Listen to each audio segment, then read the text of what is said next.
My husband's mother is trying to take my dying daughter to Disney and told me I'm not invited, and my husband is on her side. Posted by you/MelodyBeatBop92. I have an almost 3-year-old beautiful little girl. She's just a few weeks shy of her 3rd birthday. My baby was placed in hospice 4 weeks ago after having gone into remission in late May. Unfortunately, the cancer has returned, and it is now crushing her optic nerve, and is about 8 centimeters long. Multiple doctors have recommended that we make our daughter as comfortable as possible, as they do not believe removing the tumor is a viable option.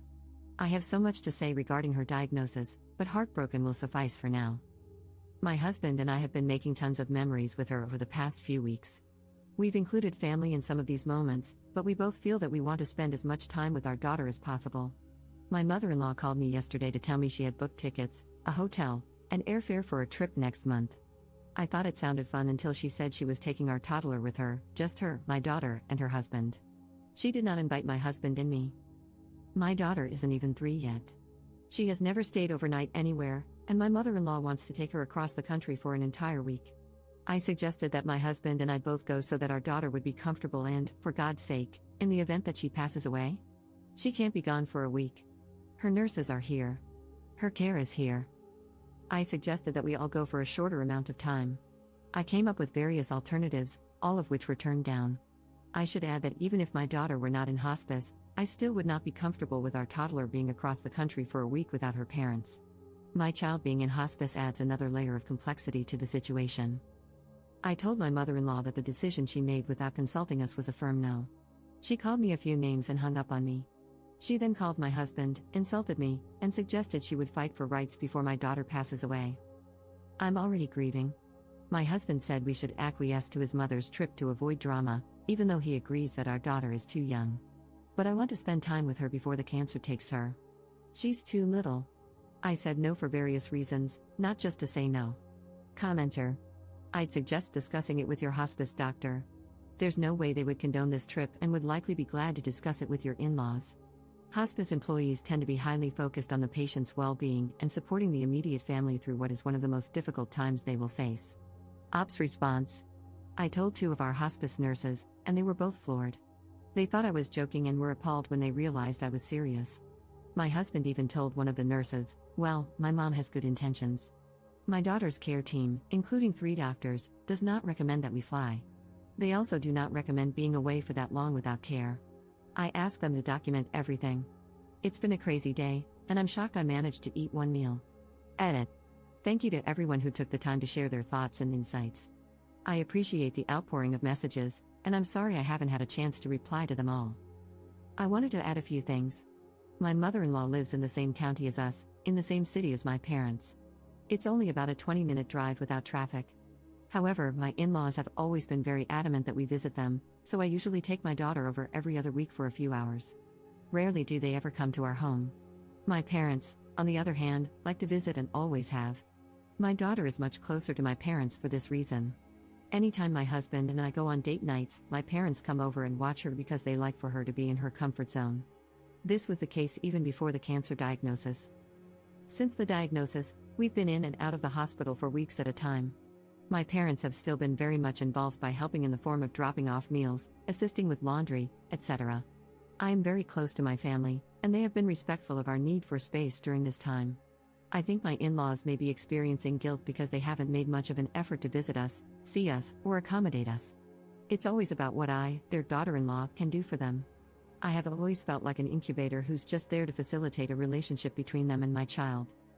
Also, to add, I am set on distancing myself as much as possible. I've cut off contact with my mother-in-law and do not want her around after this fiasco. I've completely blocked her from my phone and communicated this to my husband. He is sad but says he understands. A few of you mentioned that this was an eye-opening situation, and it really has been, on many levels. Second edit. I saw various comments about my mother-in-law possibly wanting to take my child on a trip to get her alternative treatment. My mother-in-law planned to take my child to Disney World in Florida, which is across the country from where we live. She lives in the same state, in the same county as us. My husband and I have taken our child to Disneyland a few times in her life, most recently once. Going for 1 day was exhausting, and my daughter was completely spent afterward. I can't imagine my daughter handling Disney World for more than a day, but also, I would like to be there for the trip. Even if my child weren't dying, I still wouldn't be comfortable with her going without me. It's such a bizarre situation. My mother-in-law isn't one for alternative treatments, and I haven't outright asked her, but at this point, I wouldn't be shocked. Either way, my child isn't going anywhere with her, supervised or not. I've already made that clear to my husband. If she wants to visit, it will have to be at our home. Even then, I'm still not on board after everything that has transpired. I've been thinking really deeply over the last few months, but even more so in the last 24 hours. I don't know how I can continue being part of this family. I'm trying not to think too far ahead, but I'm seriously doubting whether I can continue in this marriage. Thank you again, everyone. Third edit.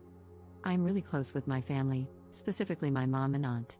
They know the wishes I have for my daughter. My husband and I argued for a good week about where our daughter should be buried. It was awful. He wanted her buried with his grandma, where his parents and he will be buried.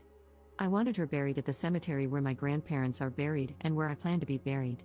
My husband is in the military, so I'm confused as to why he does not want to be buried with his combat brothers, but that's entirely up to him. After this fiasco with his mother, I put my foot down about where I would like my daughter's final resting place to be. I just never thought there would be so much back and forth about where she will be buried, the week-long trip we weren't invited on or consulted about, and acquiescing to his mother's wishes. A crap show, to say the least. I love my husband, but I am appalled by his behavior. I should also add that my family was very supportive of where I wanted my daughter to be buried when the topic came up.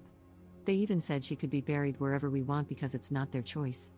I even entertained cremation just to try and come to a middle ground of sorts. I didn't even want to discuss burials and cremation until I absolutely had to. I've been avoiding it. Now it feels morbid to discuss because my daughter is still alive. My husband's family was upset when they brought up the topic because I didn't automatically want my daughter buried in their cemetery of choice. Their main argument was that my daughter carries their last name, so she should go there. My argument was that my family already has 4 open plots, and I want to make one a double for when my time comes. I'm even exhausted writing this because this is my life, and it shouldn't be. We should be a team, united in grief. Now I feel like all I have is my baby and my family to hold me up. Update 1 week later. It's been a few days since I've been online, and I've read some of the messages. Truly, thank you to everyone who has sent their warm wishes, support, encouragement, etc. It's been very touching, and I'm so grateful. My daughter has begun slowly deteriorating, and it's all become very overwhelming. My husband now realizes that this time is precious. That we are on borrowed time, and that our time as mom and dad is the most important. We've had 2 sessions of grief counseling and couples counseling while my daughter sleeps. Our therapist has really helped us both understand how borrowed our time is and how this time truly is for us. Everyone else is secondary. That's not to say that extended family isn't important, they are, but there is a lot of extended family, a lot. However, I'm not sure I will be staying married in the long run. That said, this isn't the time to make such a deep decision. I am emotionally drained from all that has transpired, not only this past week but this past year. You truly see people's true colors when crap hits the fan. An example of this is that on my phone, I have 8 different alarms each day for my daughter's medications, daily. I have been the one who flushes ports, administers medication, cleans up vomit, gives back rubs, and so much more. I have been in this through the thick of it, having to learn everything, because no one else will. My mother has been the only person who has asked how I'm doing, who has brought me coffee and meals, held me when I've cried, and been in my rock. My husband is sometimes emotionally present, but usually, he's not. Other than my mother, I have never received a text from any other family member asking how I'm doing or how they can help. Like I said earlier, I see everybody's true colors. My focus right now is my baby. I will focus on everything else when the time comes. But for now, we are surviving, and we are trying our best. Thank you again.